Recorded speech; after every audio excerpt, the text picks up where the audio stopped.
Okay. Third video here. Sorry, I keep getting cut out. So yes, I was talking about the andragogical approach and mentioning relevance of ensuring that their grad coursework would, fall in line with their goals. So whether it's they're planning to go in the job market and apply for a tenure track position, or if it's something where they don't want to go the academic route, but they're instead thinking about, working for a nonprofit or something, we'll ensure that they're on the right track and they're doing what they need to be doing. In terms of what else I would do with my position, implications is respect and support, treating adult learners, students, like with respect, acknowledging their life experiences and contributions, them knowing that what they're bringing with them as a student, they can use it, and definitely providing a supportive environment so that they feel comfortable asking questions, they can share their insights, and they can seek assistance when they need to. Next would be navigating administrative and academic duties. So, as a program coordinator, and managing and organizing the grad program, I'm including curriculum development, going through admissions processes, and program assessments. I will do student recruitment and outreach, so this is assisting with any, recruiting of qualified students and outreaching to, student populations that has specific distinct needs. Definitely providing and advising guidance on program requirements, course selection, and career planning. So in this case, I work with the job placement director in ensuring that I know all the students that are going on the job market, that they have sent me and him, all the, who is writing letters for them, when there's deadline dates, where they're applying to, and anything else that we may need.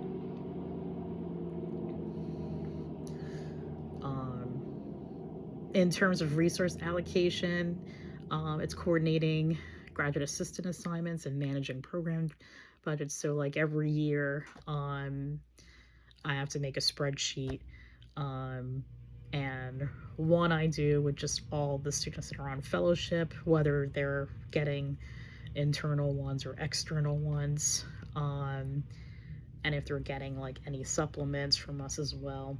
And then another spreadsheet is with all the graduate students who are going to be TAs, or graduate assistants, so research assistants. So that way I'm knowing, where the funds are being allocated and to whom.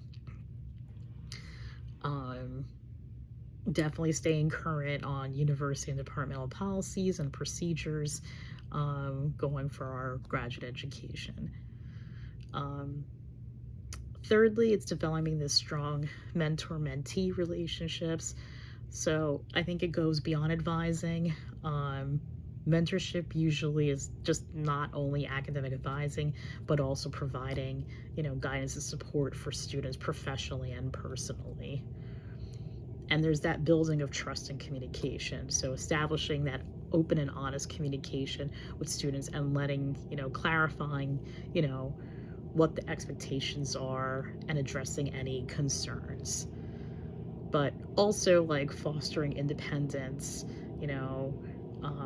I want students to take ownership of their, research and their career path, so a lot of times like they may not be sure of themselves and just kind of telling them, look, this is what you need to do, and if you're not sure, please come ask me, we'll have a meeting. Definitely acting as an advocate for students within my department and connecting them with resource and support networks. So I actually just had an interesting Zoom call the other day with one of the incoming students because they had a personal question which they felt a little awkward asking me about, although I've already dealt with students in the same population as them asking the same question. So it wasn't something I haven't been asked before. So luckily it was something where I'm like, oh, I already know the center on campus. I know people that you need to talk to. This is some of the things that they offer. Oh, here's, community-based places that offer support. And I also put them in touch with a current student that they could talk to, as well as one who graduated but is working as a postdoc in another department, and they already had said, oh, if we have any students that fell into this population, they feel comfortable talking to them. So I actually was glad that I could help them, and I know I got a very sweet email back from the incoming student, thanking me for being so generous and going over everything, which I feel fine doing that, even if I myself can't, may not be a part of that specific community, if I know the resources or networks that they can go to and speak to, I definitely want to give them that information.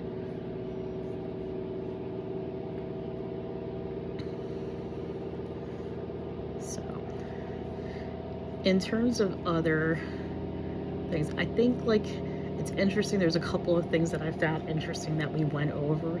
So I remember in Module 5, we had to work on the brain and cognitive functioning. So I actually enjoyed doing that, the slides that we did, and I had chose working on neuroplasticity and seeing how using neuroplasticity to help with imposter syndrome. So it kind of got to do a little bit more research on that, because I didn't know too much about neuroplasticity. I'll be cognitive skills, yes, that specifically no. So it was something that I got to learn a little bit more about, and I found it really interesting. I knew about imposter syndrome, and I think I had mentioned at some point that the one time that I remember learning about it was actually from my job, where some years ago we had we have a climate committee within our department, so a lot of times we'll offer workshops for the students, and we did have a speaker come to talk about imposter syndrome and how students can overcome that, and what skills that they need to do. So that was the first time that I ever heard of that term. So it was interesting to hear about that, and when I came into learning about neuroplasticity, I was like, oh, I wonder if there's a way of using that to help with imposter syndrome, and long and behold, there was, and this was my time where I could reflect on that. So I think it was interesting to read about it, learn more about the brain and how we use it in adult learning. So that definitely was something I really enjoyed.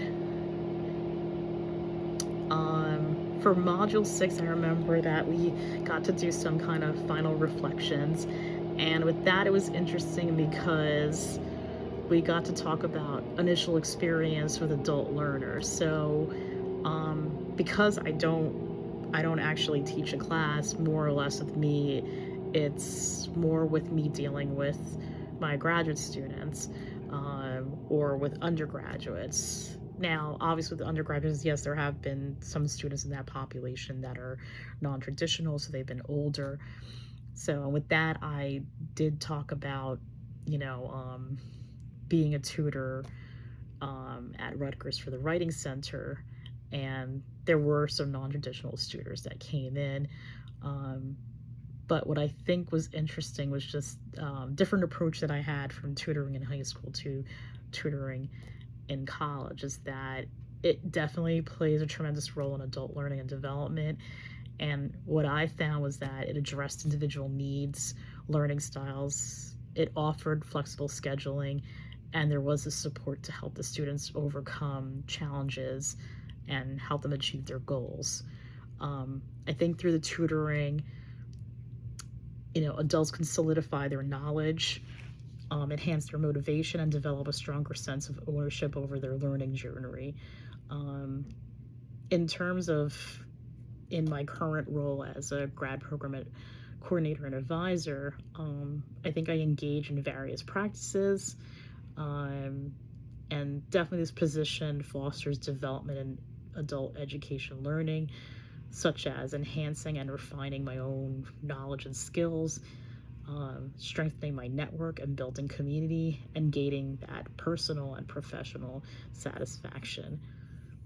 So I think one quote that stood out was from the Belzer and Dasher book, which said, "Adult education settings can provide us with the types of support and challenges necessary for this growth, and theories of adult development help us chart the commonalities among our paths of growth." So therefore, a learning environment designed for adults should not deliver information, but provide support and challenge one to come out of their comfort zones. I think it further emphasizes how adult development is definitely not random. You can recognize different stages for individuals, and you can see that they navigate as people mature.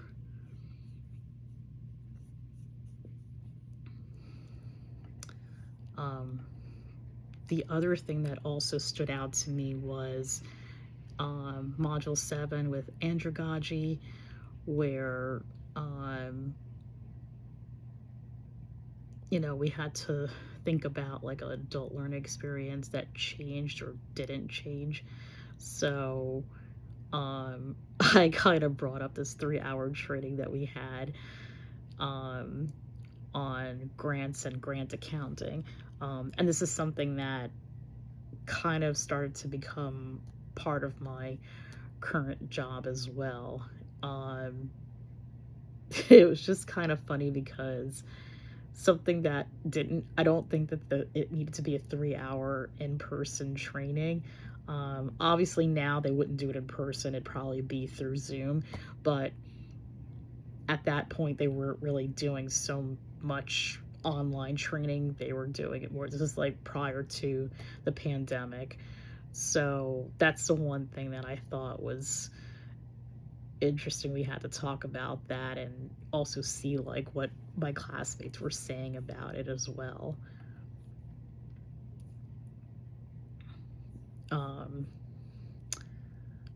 I wanted to say that also with Module 8, when we had to say about experiential learning, like that also was really interesting to me. I can't remember what it was that I chose for that. I think I actually forgot right now, but I know in one of them I do remember mentioning about giving a talk, first time giving a talk at a conference, and that was definitely a learning experience for me because I wasn't used to it. I've never done it before, and I was nervous, but it went through all the stages of Kolb's experiential learning experience, and I'm glad that I did it. It gave me the experience, and I learned from it, like, well, what were the things that were good? Well, one thing I think I remember someone mentioning to me that is part of a coalition from the association that was having the conference, that she said, oh, she liked that after I gave a talk, like there was a part where I kind of put people in groups and asked them a question, and then later I went around with the microphone, kind of go into each group to have them, participate. She's like, oh, that gave people, a way of getting to know each other and getting to know like how they handle certain things at their university, and then bringing it back to like everyone. So, and this I thought about ahead of time, like, oh, I need to do some kind of like activity with the group, so that way as it's also a learning experience, like it's not just me being the speaking head here, but also learning from each other. So I'm glad that I did that and I got like positive feedback of that. um I think there's more I could have done with the slides that I wasn't sure about. But now, I mean, I say I had that experience. um and going forward I'll know to do something different. And that's it for my adult learning autobiography. Thank you.